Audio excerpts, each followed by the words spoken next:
Te voy a poner un tirito. ¿Cómo? ¿Cómo dice usted? No me digas. Coge, lleva. Ahora, ¿cómo que nada?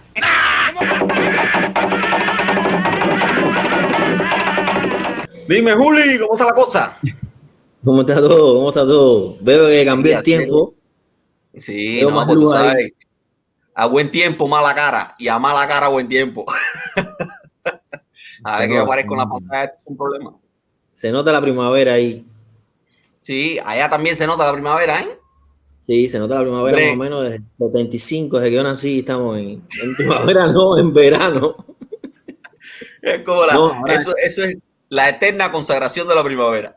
no nos podemos quejar porque tuvimos un frente frío tardío ahora empezando a abril. Que sí, evidentemente yo creo que debe ser el último, ¿no? Pero sí. Tuvimos, ese frente frío, tú sabes, 26, 27 grados, 28 grados. Eso para nosotros es un refresque de los 33 y los 34 grados. Está bueno. No, eso está muy bueno, eso está muy bueno. Eso es una primavera saludable para los cubanos. Eso está muy bueno. Eso es un buen augurio. Cositas templadas así, una temperatura. Mientras llueva, no sé, templado, no sé. Cuando empiece a llover, me voy a mudar para el patio de al lado, hay una mate mango ahí que la estoy mirando. Yo soy la única persona que está mirando los mangos esos de que están así. Es una cosa. Tú lo tienes inventariado. El hombre de la mate mango me mira como diciendo, me quiere coger los mangos. Y yo lo sé, él lo que no sabe es que de madrugada voy a ir a brincar el muro ese. Oye, mi hermano, nada, pues yo te estaba llamando porque, tú sabes, la gente me hace muchas preguntas como si nosotros supiéramos más de 4 cosas. Y la gente lo que no sabe es que nosotros no sabemos nada. No, 2:30. Pero no, porque en los últimos tiempos se ha desatado la idea esta de la gente que quiere hacer cosas, ¿no? Y que delimitan derechos, básicamente, ¿no?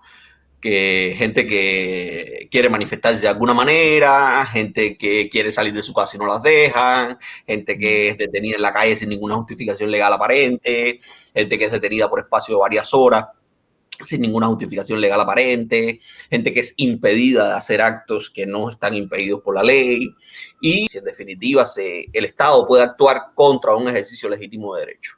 Y eso ha recibido, ya te digo, respuesta por parte del Estado y por parte de alguna gente que puede catalogarse incluso como académicos, intelectuales, y es sobre la existencia de un derecho que se ha construido y es el derecho de la revolución a defenderse. Ese es un derecho alegado incluso por algunos funcionarios de la seguridad del Estado cubana. Baste nada más ver los testimonios de los interrogatorios de activistas, periodistas, por parte de las autoridades de la seguridad del Estado. Y ese es como un derecho construido, como un derecho que existe, al menos en la concepción de las autoridades cubanas, y que dice que las autoridades cubanas pueden actuar contrario a derechos siempre y cuando haya un interés de defensa de por medio. Entonces, la pregunta básicamente alrededor de la que me gustaría que conversáramos hoy es si realmente tú crees que exista o nosotros creamos que exista un derecho de la revolución a defenderse y cuáles pueden ser los límites, cuáles pueden ser las bases para el ejercicio de un derecho de ese tipo. Tremenda candela, te levantaste Pensé que íbamos a hablar de otra cosa, de los carnavales o algo. Los mangos. Bueno, en los carnavales, hay un video de los carnavales que se muestra el derecho de la revolución a defenderse. Ese video es una de las cosas más tétricas que he visto en mi vida. Mejor que eso, no sé, eso yo lo hubiera borrado de todas partes. Una cosa horrible. El tema es que no lo pueden borrar de todas partes porque ya llega un punto en que el nivel de control es demasiado Madre, la gente cayendo de la cerca pile esa para abajo como si fueran muñecos, sin poner las manos dándose en el piso, una cosa fea. Los policías dándole galletas a la gente por una cerca. Un muchacho que se acerca y le dan una galleta ahí que parece como si fuera una cosa de secundaria básica, así, ¿no? Muy, muy feo, muy feo. Pero bueno, lo más duro de todo es lo de las personas esas que lanzan de un lado para otro. Sí, yo lo vi, bueno, al principio pensé que estaba viendo una cosa de otro lugar, de otro país. Pero bueno. Acuérdate que lo que estamos haciendo aquí es jugando a cubilete, ¿viste? Así que voy a ponerte. Tírate un cubilete antes de ponerte filosófico, tírate un cubiletazo. Sí. Bueno, déjame poner aquí mi cubilete este que es de antes de nuestra era.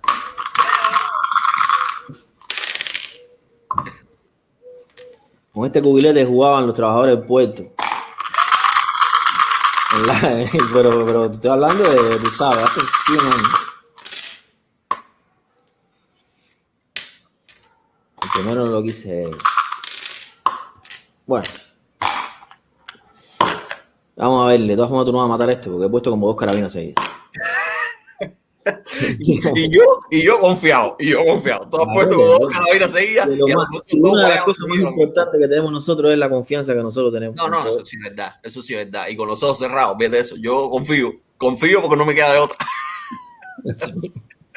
Y lo peor es que no puedo ni verificar. No.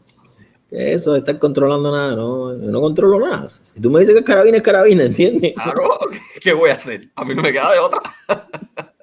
Oye, ese tema que tú estás introduciendo es muy complicado, la verdad.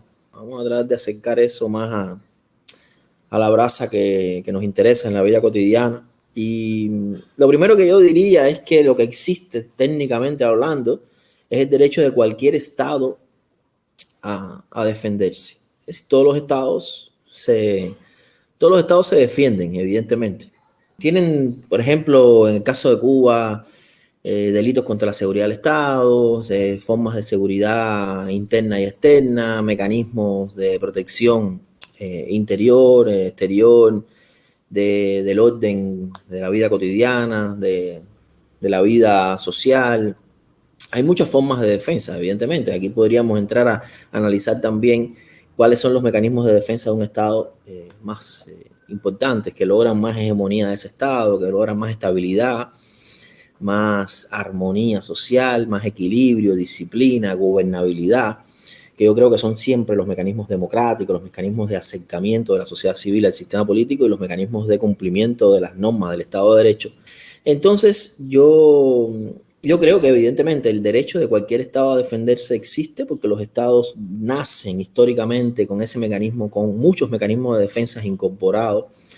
Ahora viene el otro tema, que es el tema de un proceso histórico de una revolución, si tiene derecho a defenderse. Lo primero que hay que decir es que todas las revoluciones de la historia, todos los procesos revolucionarios se han defendido. Esto comienza.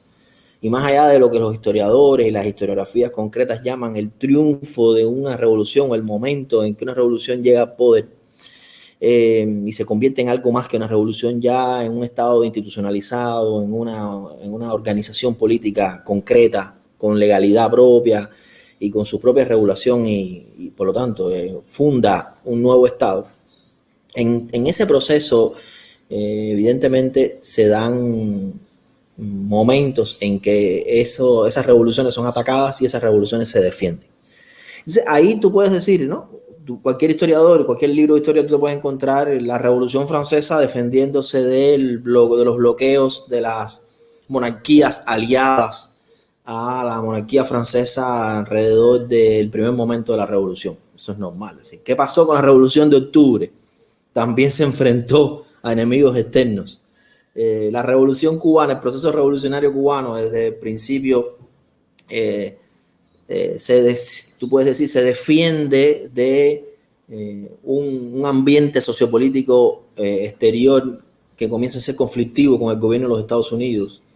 Eso es posible decirlo y a la misma vez es posible decir que ese es el Estado defendiéndose. Por eso te digo que aquí los matices son muy inexactos. Yo creo que es más lógico cuando tú tienes un Estado institucionalizado por más de 60 años, referirse a la defensa del Estado como cualquier otro Estado en el mundo con diferentes mecanismos de autoprotección. Entonces, en ese caso, evidentemente, la regla tiene que ser que esas formas de defensa del Estado sean sujetas a límites jurídicos. No puede ser ni espontáneo, ni arbitrario, ni basado en la impunidad, ni hecho de espaldas al Estado de Derecho. Es decir, si no, estamos hablando de un Estado de facto que decide cómo defenderse en cada momento de cualquier cosa que se considere una ofensa al Estado. Eso también te lleva de la mano a que lo que se consideren ataques al Estado tiene que estar regulado en la ley. Es decir, no puede haber una espontaneidad ni imaginación burocrática que diga en cada momento de manera basada en el puro voluntarismo de una burocracia qué cosa es un ataque al Estado. ¿Por qué? Porque es que ahí viene el problema del ejercicio de los derechos que tú decías. Es decir, el ejercicio del derecho de asociación, de manifestación, de libertad de palabra, de libertad de prensa, no son ataques al Estado. Son más bien complementos a un funcionamiento normal e idóneo de un Estado. Porque es el Estado el que tiene una constitución que regula a ese mismo Estado y dice cómo ese Estado tiene que ser. Y una de las cosas que dice es que tiene que ser un Estado que respete y defiende y garantice los derechos humanos. Por lo tanto, aquí esto parecería algo muy complicado, pero realmente es muy simple. Es decir, ningún Estado en el mundo puede defenderse contra los derechos de las personas, los grupos. No existe ese derecho. Existen las situaciones excepcionales, que tú las conoces muy bien, diferentes en cada Estado. Hay grandes discusiones y grandes teorías sobre el estado de emergencia, sobre una forma estatal general, teórica de estado de excepción. No vamos a entrar en ese nivel de elucubraciones tan detalladas, pero sí podemos decir que lo que se considera en todas partes del mundo es que un Estado, incluido el Estado cubano, puede defenderse de manera excepcional en situaciones de emergencia, de peligro interior y exterior de la República o de la forma de gobierno que sea, mediante una regulación especial, temporal, estrictamente regulada de cómo se va a comportar el Estado en esas situaciones, con una condición básica, que es regresar en el menor tiempo posible al orden constitucional y republicano, en el caso de Cuba, que se establece en la Constitución. Por lo tanto, esas normas tienen que decir claramente qué derechos son los que se limitan en esas situaciones, cómo se limitan, cuáles no se limitan, cuáles nunca se limitarían, y no se hace de cualquier manera. Tampoco es aceptable un Estado que sea estado de excepción todo el tiempo, porque entonces ese sería el Estado ordinario. Es decir, y estamos hablando de una magistratura, en el sentido del origen de esto, es una magistratura extraordinaria. Es decir, la dictadura, que es el origen histórico de todo esto, es una magistratura extraordinaria de la República Romana que nace precisamente para defenderse de una forma extraordinaria, rompiendo el orden normal de las magistraturas republicanas electivas. Ante una situación de peligro, se pone a una persona con un liderazgo militar normalmente muy fuerte para que contrarreste y resuelva el problema de emergencia que se ha creado, y ese es el dictador. Por lo tanto, la dictadura en el origen del término y de la historia republicana es un mecanismo institucional y político defensivo de la República y por lo tanto forma parte de la democracia.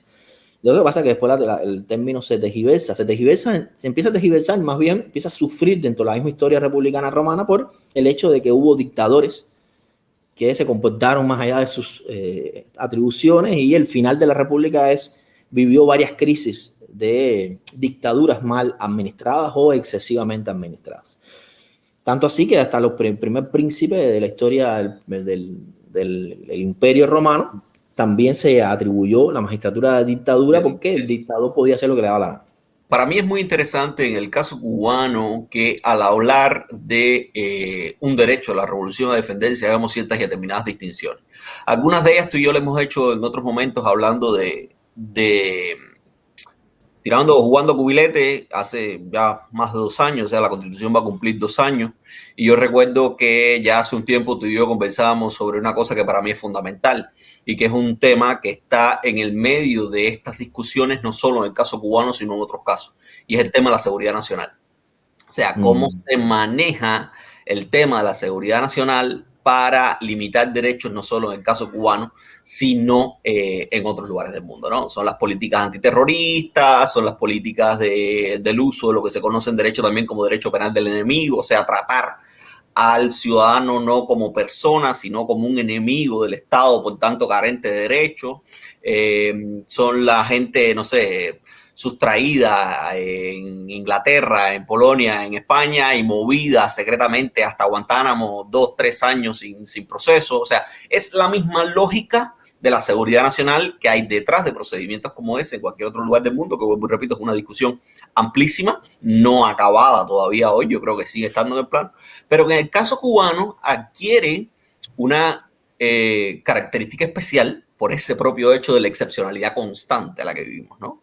Es una excepcionalidad construida, entre otras cosas, o básicamente a partir de la justificación de la política exterior agresiva de parte del gobierno norteamericano contra Cuba, ¿no? Y la excepcionalidad se ha comportado como el estado normal de las cosas en Cuba. O sea, no es excepcional, sino que es normal, que es consuetudinario, que es permanente el estado de excepcionalidad no declarada. Ese es un elemento que hay que tener en cuenta, porque dentro de ese estado de excepcionalidad entonces entra a jugar una cosa que antes no estaba declarada en nuestra legislación y que después de la Constitución de 2019 comenzó a declararse el tema de la seguridad nacional. En algún momento tú y yo, pues repito, lo hablamos, el que quiera puede ir hasta allí, antes de incluso, creo que fue incluso antes de aprobarse la Constitución, que nosotros hablamos de los riesgos que eso podía implicar, porque hablamos sobre la base de un proyecto. El primer cubilete sobre la base de un proyecto de constitución, un proyecto de país. Un proyecto de país que hoy vuelve a utilizar la seguridad nacional y la quiere convertir en ley. Yo le recuerdo a la gente el tema de que nosotros teníamos una ley de defensa nacional y ahora tendremos una ley de defensa y seguridad nacional.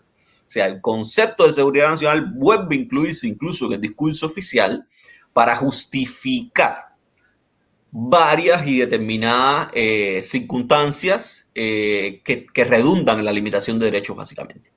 Y aquí, atendiendo a eso de la seguridad nacional, yo creo que hay otro tema también importante, y es el tema de la soberanía y la diferenciación entre Estado y gobierno. O sea, tú has hecho mucho hincapié en que la gente tiene que entender la diferencia entre Estado y gobierno, y la diferencia, yo creo que a eso habría que agregarle la diferenciación necesaria que hay que hacer entre soberanía estatal, soberanía popular y pensar en esos conceptos, ¿no?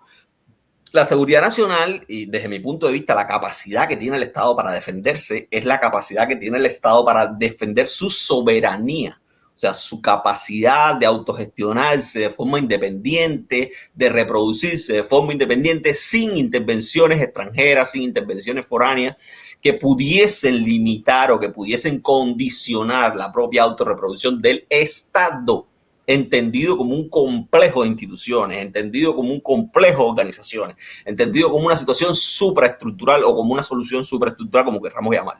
Yo voy a hacer un comercial aquí, vayan entonces al videíto por ahí que anda el tuyo, el que tú hiciste, para intentar diferenciar eso, ¿no? O sea, yo sí creo, yo soy un convencido de que el Estado tiene un derecho de defender su soberanía.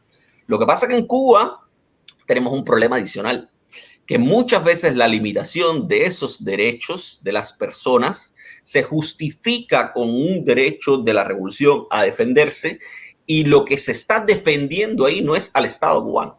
Lo que se está defendiendo ahí es al gobierno o a una única organización política que se ha colocado incluso constitucionalmente por encima del Estado.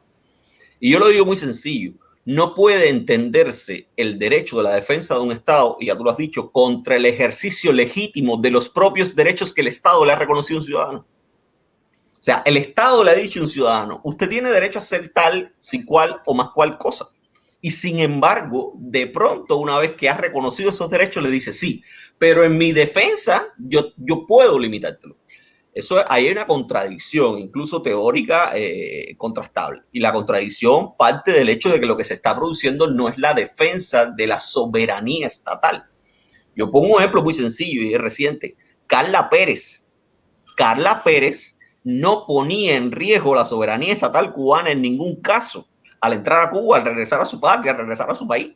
Y sin embargo, las autoridades del Ministerio de Relaciones Exteriores de Cuba han justificado la prohibición de entrada al país contra todos los estándares internacionales sobre la base de una teoría de seguridad nacional y sobre la base de una teoría de que todos los estados tienen derecho a defenderse, incluso los propios ciudadanos, incluso cuando lo que se ha producido no es ni tan siquiera un ataque.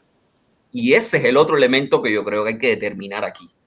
No se defiende el Estado de un ataque en el caso cubano. O sea, el Estado cuando mete a alguien, cuando coloca a alguien en el interior de su vivienda, no se está defendiendo de un ataque. La persona que ha sido confinada al interior de su vivienda sin justificación legal no ha atacado al Estado. El Estado muchas veces se defiende de una provocación. y así lo transmite incluso el lenguaje oficial, es el ministro de Cultura dando un manotazo porque la institucionalidad tiene derecho a defenderse de provocaciones. Y aquí hay un problema de derecho básico.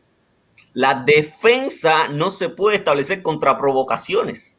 La defensa única y exclusivamente cabe contra ataques materializados. ¿Por qué la institucionalidad cubana entiende como una provocación el ejercicio legítimo de derecho? ¿Por qué la institucionalidad cubana entiende como una provocación que la gente se manifieste públicamente? Porque lo que pone en riesgo no es la estabilidad del Estado, sino su credibilidad en la gestión de su gobierno, la credibilidad popular en la gestión de un gobierno que está transido, al igual que el Estado cubano, por un partido.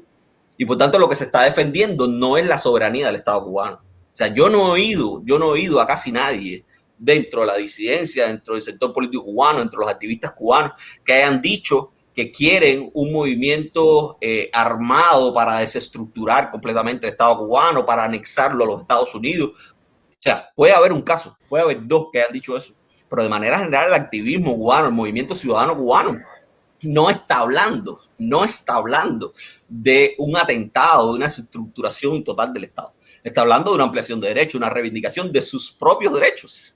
Ahí no hay un atentado contra el Estado y contra la soberanía cubana. Ahí, en el mejor de los casos, hay una recriminación, hay un condicionamiento, hay una interpelación a la gestión de un gobierno que responde a una estructura partidista que se ha colocado por encima del Estado. Y por tanto, ahí parece un trabalengua, pero lo que hay entonces no es la defensa, el derecho de la revolución a defenderse. Única y exclusivamente lo que se está esgrimiendo cuando se justifica eso es el derecho del Partido Comunista a permanecer como esa única fuerza política por encima del Estado cubano. Al menos esa es mi perspectiva, esa es mi percepción. Y la gente podrá tener un criterio diferente. Pero aquí entra en juego también otra cosa, y es qué cosa es la revolución. Y tú lo has dicho, una revolución no puede eternizarse. Una revolución no se eterniza. O sea, si vamos a ser justos, si vamos a ser teóricamente justos, hoy a la revolución, y eso yo lo he dicho en otras oportunidades también, la revolución hoy, eso que le llaman revolución, apelando al misticismo de aquel triunfo del 59, apelando al misticismo del apoyo popular que recibió el movimiento revolucionario del 59, no es otra cosa que un modelo de Estado que ha cambiado 2 veces en 60 años. Además, o sea, yo puedo decir que del 59 al 76 hubo un periodo de provisionalidad con un modelo de Estado provisional ahí, con un Consejo de Ministros. Eso se puede justificar teóricamente. En el 76 tuvimos un modelo de Estado diferente, con principios de democracia completamente diferentes. Una democracia colegiada, un sistema asambleario, en fin, eso se puede justificar teóricamente. Pero en el 2019 implantamos un modelo de Estado diferente al del 76. Es otro, es otro. Que en un mismo proceso revolucionario que teóricamente es unívoco, hemos vivido 3 modelos de Estado diferentes, si se quiere. Por tanto, ahí hay una lógica que más que nada... Una revolución con 3 estados. Efectivamente, es una revolución con 3 estados que lo que apela es al término revolución, vuelvo y repito, para apelar a esas conquistas iniciales, a ese proceso de empoderamiento que se produjo en el 59 y que cambió una situación, pero que después estableció un sistema de dominación diferente al que había antes del 59, pero un sistema de dominación igual.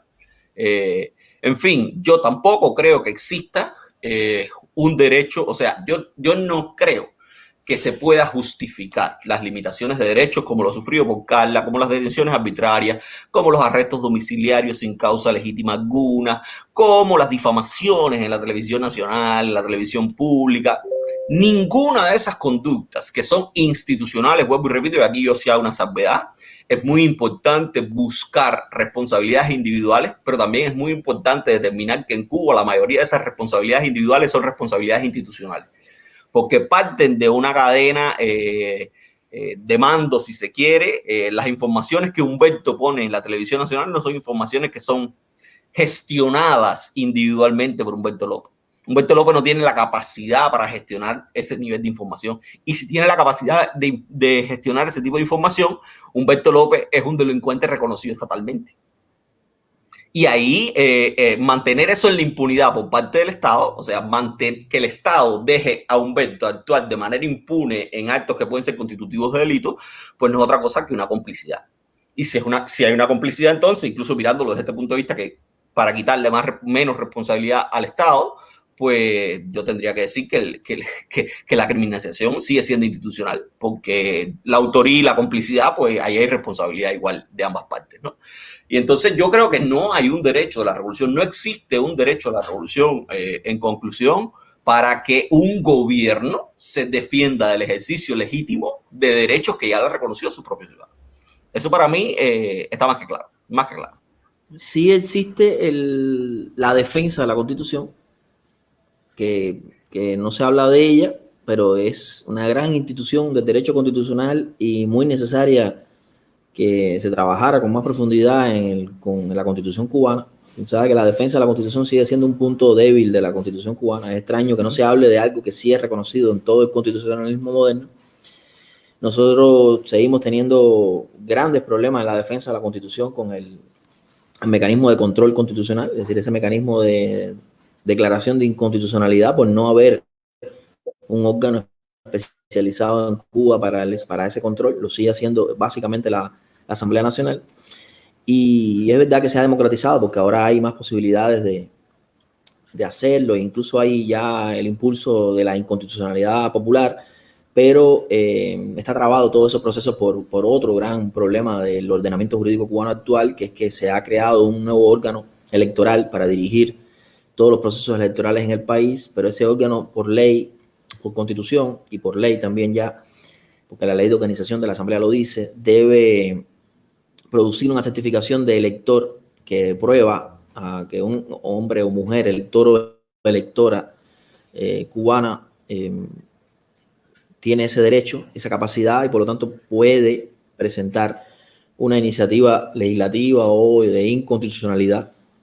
Es el requisito, uno de los requisitos básicos, son más, pero es uno de los requisitos que se ha puesto para este trámite, que es muy importante y muy importante para un modelo democrático cualquiera. Pero en el caso nuestro tenemos el gran problema, que es enorme e insalvable, de que ese trámite no existe, de que todavía ese órgano no produce esa certificación. Y eso no tiene ninguna justificación, porque ese órgano, al no producir esa certificación, está violando la Constitución y está violando la ley. Porque la ley de organización no dice que el órgano va a producir esa certificación dentro de 6 meses, ningún año o cuando pueda. Dice que inmediatamente lo tiene que hacer. Bueno, lo debería hacer desde que existe la Constitución. Y todavía no conozco a nadie que tenga esa certificación. Y eso no existe ninguna justificación porque la COVID no enferma a los certificados. Es decir, no hay ningún certificado todavía ingresado en un centro de aislamiento por COVID. Es verdad que tampoco el jamón de pierna tampoco está ingresado por COVID. Entonces, por lo tanto, nosotros evidentemente no es el primer caso, sino va a ser el primer caso que el certificado se pierda, porque también se perdieron los bombones, la leche condensada, el jamón de pierna, el queso fundido, que no sé cómo fue que se murió el queso fundido. El queso fundido pensé que iba a ser... Se fundió, el queso fundido se fundió. No aguanto más. Se fundió de una forma, porque yo soy una persona que sí estoy preparado para vivir aquí. A mí me gustaba el queso fundido. Es decir, soy una persona que te digo, alguien que le guste el queso fundido, a mí me gustaba, ¿sí? Que incluso el queso fundido tenía algo que ayudaba mucho a que no te diera Alzheimer, porque cada vez que tú ibas a comprar, cuando tú ibas a comprar queso fundido, era un queso fundido diferente, sabía diferente, consistencia diferente, color diferente. Así tú no te podías ni casar con un tipo de queso fundido. Por lo tanto, eso ayuda a que tú siempre te sorprenda, tu cerebro siempre está en movimiento, no hay manera de enfermarse de eso. Y nosotros tampoco, así que no... y lo otro que tú decías que me llama mucho la atención para terminar esta muela, porque ya nos estamos alargando mucho, es que la provocación, Eloy, es parte de la política. Es decir, que alguien o una institución o una persona natural, o incluso el propio Estado, provoque políticamente a otro grupo, otra fuerza, otra institución, otra organización, es parte de la política. Si la provocación no viola la ley, es solo provocación, pero la política va de provocación en provocación. La televisión pone mensajes provocativos. Y alguna vez ha oído a alguien diciendo, mira, esta gente provocando. Me provocaron. Me provocaron a ir a las elecciones a votar. No, es que es una provocación. Es que hay provocaciones de todo tipo. Si yo me paro frente a un ministerio y tú consideras que es una provocación, es solo un problema tuyo. Porque esa provocación es legítima. Claro que es una provocación. Es que el problema es ese, que la gente de pronto, oye, fueron a provocar. Sí, ¿y qué? Provocar es política. Yo voy ahí a provocar a ver qué tú haces. Si me das el derecho, si te portas mal. Si tú sales y te portas mal, entonces tu problema. Es como cuando yo estoy bolseando y bajo la guardia. Tú piensas que soy mongo, caíste en la provocación. Yo te hago así y te anuncio el toque de bola. Me picheas por el medio y te doy una línea por arriba de segunda. Caíste en la provocación. ¿Y qué pasa? ¿Alguien te has oído alguna vez decir a un narrador deportivo, mira, este provocando al pitcher? O el tercera base que se echa para adelante para esperar el toque, ¿está provocando al bateador? Sí, papi, pero todo eso forma parte del juego. Y en política la provocación es parte del juego, Eloy. Claro. Claro, si no viola la ley. A ver, lo que no puede hacer nadie es pararse en la calle y decir que es solo una provocación tirar excremento para dentro de un ministerio. No, eso no es provocación. Eso se llama violación de la institucionalidad y de la ley. ¿Entiendes? ¿Por qué? Porque es que eso no se puede hacer en ninguna parte, Eloy, ni en Sumatra, ni en ningún lado. Pero está parado frente. Es una provocación legítima. Pero es una provocación que genera movimientos políticos, sin duda. O sea, porque es una provocación que interpela al Estado justamente para eso, para que el Estado se mueva en función del cumplimiento de sus fines. Y ahí está el ejemplo básico, Ministerio de Agricultura, que esa es una discusión también que tendremos que tener en algún momento en un cubilete, ¿no? Cómo se utiliza la desregulación, la omisión, ya te lo decía. No hay un reglamento de la ley electoral, no se está entregando un certificado.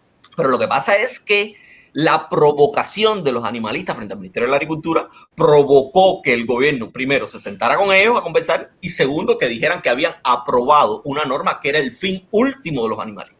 El fin último, el fin principal, no último, el fin principal del movimiento animalista cubano era que se aprobara esa norma.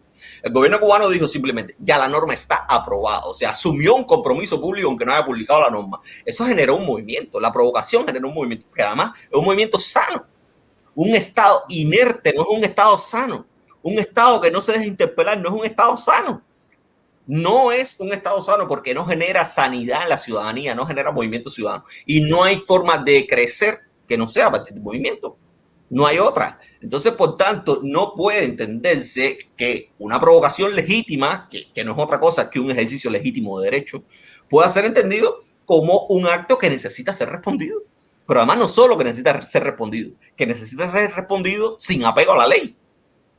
Es un ministro que públicamente da un manotazo, quita teléfono, rompe teléfono, que provoca la detención de gente, que toda una institución le vuela para arriba a la gente a defenderse de una provocación. Mira, yo creo que ese día hubo una provocación legítima de parte del Ministerio de Cultura, cuando el viceministro salió y dijo que entraran. Claro. ¿Por qué? Claro. Porque está cumpliendo la ley. Es parte del rejuego. Está haciendo política. Él sale y dice, entren. ¿Qué tú puedes decir? ¿No? Que eso es mentira, que no sé qué, que era parte del plan. Yo te estoy diciendo los hechos. Los hechos es que salió un funcionario y dijo que entraran. ¿Es provocación? Bueno, si es una provocación, fue una provocación legítima. Porque está dentro de sus funciones. Está dentro de sus funciones. Es parte de la política. Como también es legítimo que los teóricos provocadores hayan dicho, yo no entro porque no caigo en esa provocación. También. Lo que no es legítimo desde ningún punto de vista es la respuesta del ministro a esa provocación. Además, no solo la respuesta del ministro, es el orgullo del ministro ante esa provocación y justificándolo sobre la base de que la institución, que el Estado cubano, que la revolución tiene derecho a defenderse de eso. Tiene derecho a defenderse de un ejercicio legítimo de derecho. No, eso y hay provocaciones que están en una frontera de lo legal, de lo legítimo, de lo legal, lo ilegal, que están en discusión y también tenemos que entenderlo porque es parte de la complejidad del mundo en el que vivimos, que es, por ejemplo, la provocación de los teléfonos. ¿Hasta dónde es legítimo firmar a una persona todo el tiempo? Es complicado. ¿Por qué? Porque hay que aceptarlo. Es decir, eso puede ser legal hasta el momento en que el otro diga que no, por ejemplo. Si el que está firmando dice, no me firmes más. ¿Entiendes? También ahí entra en juego la condición de quien tú estás firmando. La condición de quien tú estás firmando. El servicio público, te coloca en una condición diferente a la del ciudadano. Claro, mira, claro. No te queda de otra, ¿entiendes? Ahí hay muchas discusiones. Lo que sí está claro es que no se puede amparar en un derecho que para mí es inexistente, ese derecho etéreo de la revolución a defenderse para limitar y a veces limitar violentamente derechos de otros ciudadanos. Y yo hago una salvedad en este sentido. No son limitaciones cualquiera las que estamos viendo en los últimos tiempos.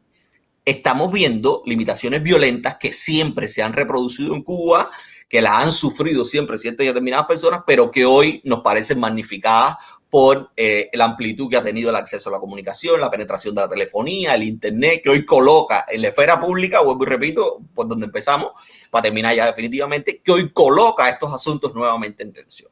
Pero lo que sí no deberíamos tolerar en ningún momento es que esa clase política, que esa estructura se ampare en un derecho creado única y exclusivamente para protegerse y a su vez limitar los derechos que teóricamente reconoció constitucionalmente en el 2019 y que no huelga decirlo, también han dilatado la defensa de esos mismos derechos.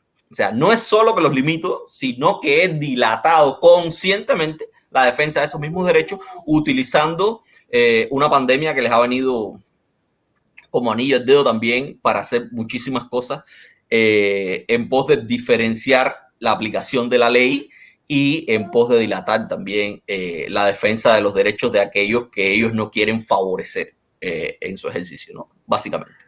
Hasta ahí lo veo yo no sé si tú crees que hay alguna provocación, si tú crees que sea una provocación que no haya apoyo, que no haya transporte, que no haya Japón, eso es una provocación. No, ya. Te saliste del tema. Voy a provocarte con esta carabina. Ya terminamos ya. Mira, aquí tengo testigos, mira, 3K. Te aseguro, al tiro ahora. Te voy a poner un tirito. ¿Cómo? ¿Cómo dice usted?